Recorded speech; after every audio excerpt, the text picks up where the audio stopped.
Nathalie, toi qui t'intéresses plutôt à l'artisanat, je dis, tu vois, on a fait une belle table éclairée. Qu'un beau lustre. Un beau lustre, table. voilà, ça vient parfaire cette argenterie et cette cristallerie. Je vais vous présenter justement un homme qui va vous épater par son talent, c'est Jean-Luc Labert, restaurateur de lustres. Chez Labert, on est restaurateur depuis 2 générations. Vous allez voir comment ils travaillent. On est justement parti dans leur atelier. C'est eux notamment qui ont restauré les 110 luminaires de l'Opéra de Lille, dont celui de la salle de spectacle qui fait 4 mètres de diamètre et qui pèse 2 tonnes. Vous imaginez le travail?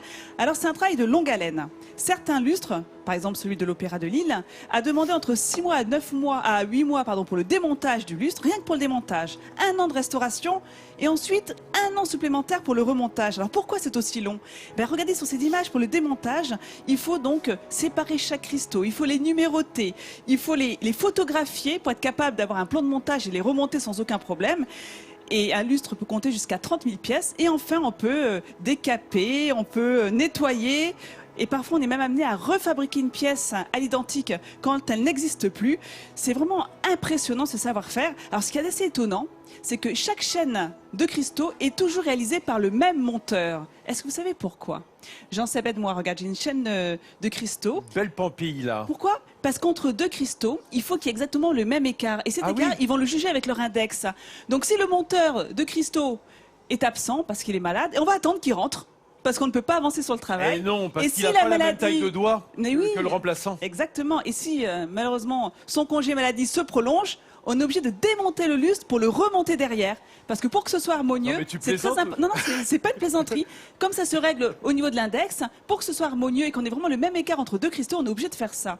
Et chez Labert, on fait aussi l'entretien des lustres. C'est important d'entretenir ces lustres. Déjà, première raison pour les entretenir, vous savez que souvent il y a des dépôts de graisse qui se font, notamment dans les salles à manger. Ça attire les mouches, les amis. Donc c'est bien de les nettoyer. Ah, tu veux dire qu'on met les friteuses en dessous, parce que c'est vrai qu'ici à Lens, on en a mangé des frites, des bonnes frites d'ailleurs.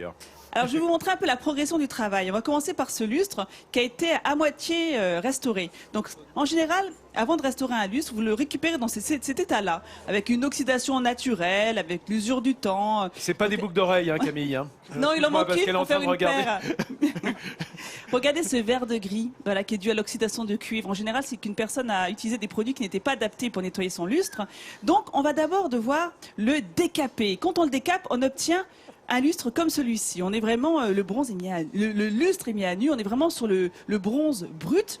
Et enfin, on peut le peindre, le vernir, le poncer, enfin faire en sorte qu'il retrouve son éclat. Voilà, c'est vraiment un beau savoir-faire. Et je voudrais encore saluer tout le travail de Jean-Luc Labert qui est avec nous et qui se bat justement pour défendre ses métiers d'art. Et c'est lui qui a créé notamment le Salon international des métiers d'art à Lens. Encore un grand bravo. Bravo, effectivement. Très bel artisanat local. Je voyais Camille qui était très intéressée par les cristaux, par les pampilles, tout ce qui brille. Attention, les jeunes filles. Oui, mais aussi, je me disais qu'en fait, ce qui est dingue, c'est que tous les petits clous qui relient les pampilles, en fait, on comprend bien qu'ils sont serrés à la main et qu'ils sont unis à la main. Oui, le travail est hallucinant. Donc, la double boucle, effectivement, entre 2 cristaux. Un travail que les Chinois même nous envient, il faut le savoir. Regarde, Jean-Seb, comme tu portes ça bien. Les amis.